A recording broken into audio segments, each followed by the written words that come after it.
हमको कमरे में बंद कर दिया था, आगे से ताला लगा दिया था, अंदर से कुंडी लगा दी थी। जी। दूसरी बेटी होगी तो तेरे को घर से निकाल देंगे या मार देंगे। जी। कहती 5,000 की गोली आएगी, वो इसको खिला दो, पता ही नहीं चलेगा ये कैसे मर गई।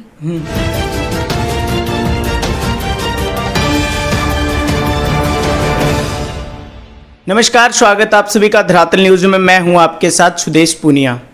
जहां पर सरकार एक तरफ कहती है कि बेटियां बचाओ, बेटियां पढ़ाओ, बेटियों के लिए क्या कुछ नहीं करती सरकारें, लेकिन जब एक माँ बाप बेटी को पाल पोस करके बड़ा करते हैं और जब उसके हाथ पीले कर दिए जाते हैं, जब वो अपने ससुराल में जाती है तो उसके भी ख्वाब होते हैं कि वो यहाँ पर उसको भी एक जहाँ पर पीछे जो अपने घर पर माँ बाप छोड़ करके आई है उसी प्रकार के माँ बाप और परिवार मिलेगा जहाँ पर वो खुशी खुशी अपने जीवन को व्यतीत करेगी। लेकिन कहीं कहीं हमें यह भी देखने को मिलता है कि कुछ अमीर जो परिवार होते हैं, जहां अगर उनके बेटे में कुछ कमियां होती है तो वो हाथ जोड़ते हैं भी कहीं से उनको एक बेटी नसीब हो जाए। ऐसा ही एक मामला हमारे संज्ञान में आया है, एक अमीर परिवार सिरसा का, जिन्होंने अपने बेटा जिसको थोड़ा सा अपंग है वो शरीर से, और उन्होंने बेटी एक रिश्ते के लिए, बहू के लिए काफ़ी मिन्नतें की। उनको बाद में मिन्नतें करने के बाद बेटी तो मिल गई, बहू तो मिल गई, लेकिन उसके साथ उन्होंने क्या कुछ अत्याचार किए, ये भी एक मामला बड़ा हमारे सुनने में आया है। इस समय हमारे साथ पूजा है और वो हमारे साथ है क्योंकि उनका जो मामला है वो मैं आपको पूजा के साथ रूबरू करवाता हूं। चलिए, हमारे साथ पूजा है, उनके साथ क्या कुछ घटित हुआ, क्या मामला हुआ। पूजा, आपकी शादी के बाद सबसे पहले ये बताइए, आपकी शादी कहाँ हुई और कितने साल हो गए? मेरी शादी 9 साल हो गए जी, सिरसा में हुई है शादी। जी। हाँ जी। तो आपके साथ क्या कुछ घटित हुआ, कितने दिन बाद होने लगा, क्या मामला है? 5-6 महीने तक तो ठीक ठाक रहा जी। जी। और उसके बाद तो जो ना होना वो हो गया 9 सालों में। जी। क्या कुछ हुआ? मारपीट भी हो ली है, दहेज के लिए भी बहुत बार मेरे को वो करा है, टॉर्चर भी, दहेज नहीं ले आई, ये नहीं ले आई, अनपढ़ है तू, गरीब घर से है तू, क्या है तेरे पास, भूखे परिवार वाले है तेरे, हमारी एक तनख्वाह नहीं है, इतने तुम्हारे परिवार के पास कुछ है नहीं, ये नहीं है। बाद में बेटी होगी तो उसके बाद और ज्यादा मेरे को वो करने लग गई टॉर्चर, ये बेटी क्यों होगी तेरे। जी। हाँ, तो अब बेटी को भी मारते पीटते हैं, अभी बेटी इसकी तरह ही है, इसकी जैसी होगी।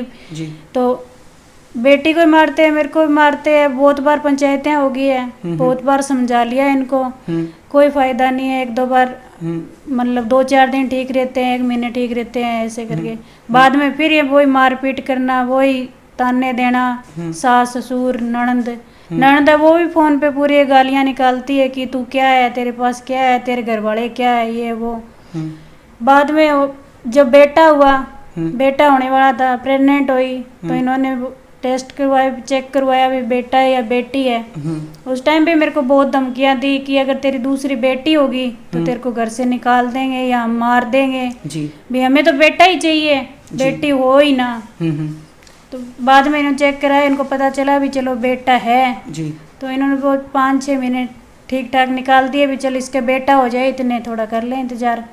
बेटा हो गया, उसके बाद फिर ये ऐसे लग गए भी अब तो बेटा हो गया, अब हमें जरूरत ही नहीं है, तू भाग जा किसी के साथ, हमें कोई मतलब नहीं है तेरे से। जी। तो इन दिनों आपके साथ में क्या कुछ हुआ, क्या घटित हुआ है? इन दिनों में तो जी अब तो ननंद फोन पे तो झगड़ती थी, अब 14 तारीख को ननंद आके बोली है कि इसको पीटो, फोन लो इसका खोज ताकि घर वालों को बता ना सके, और इसको पीटो। उस दिन 14 तारीख को आते ही बोली। रात को ये बातें करते हैं कि 5,000 की गोली आएगी, ननद बताती है ससुर को, मेरी सास को, अपने कहती 5,000 की गोली आएगी, वो इसको खिला दो, पता ही नहीं चलेगा ये कैसे मर गई।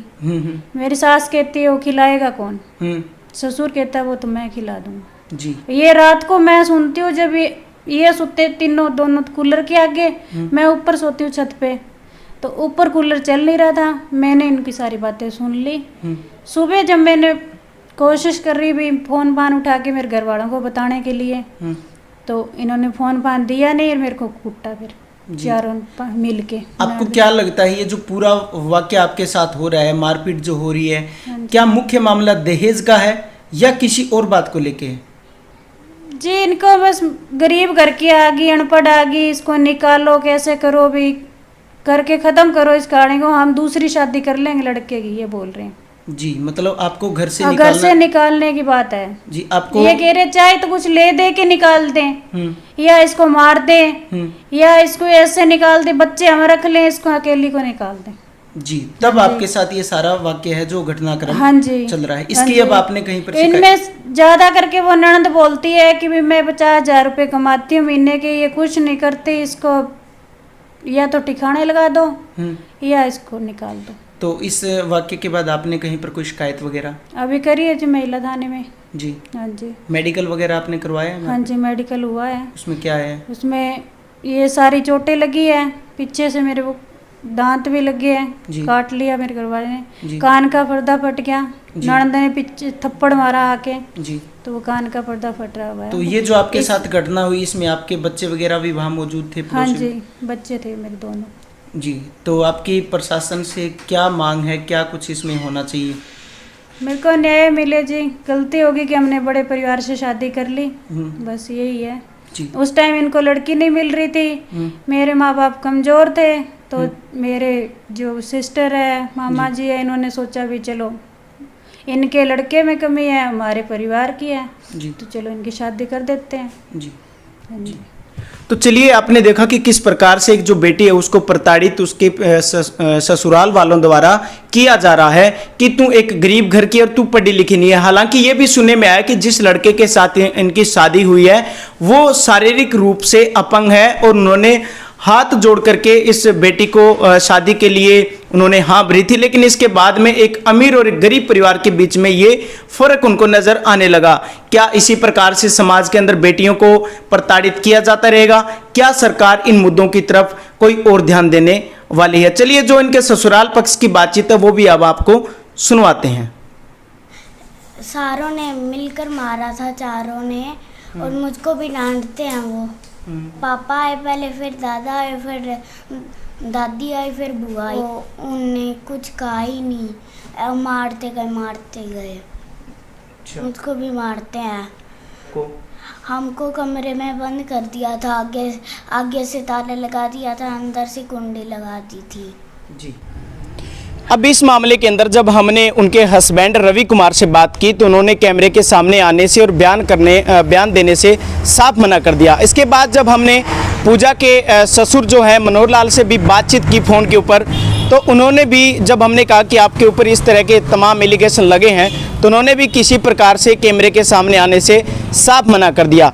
अब जो पुलिस कार्रवाई कर रही है, जहां पर हमने संपर्क किया महिला थाना के अंदर, तो वहां से जो हमें जानकारी मिली है उसके मुताबिक उनके जो पूजा के ससुराल पक्ष में है वहां पर जिन पर आरोप लगे हैं उनमें पूजा का पति, पूजा की सास, ससुर और इसके अलावा पूजा की ननद पर आरोप लगे हैं। और इस मामले में जो पुलिस कार्रवाई कर रही है उसमें धारा 323, 506, 498 ए और धारा 34 के तहत मामला दर्ज कर लिया गया। इसके बाद भी मैं आपको बता दूं कि पूजा की जो कान का पर्दा फट गया था उसकी मेडिकल रिपोर्ट आने के बाद भी धाराएं जो है वो लगनी अभी बाकी है।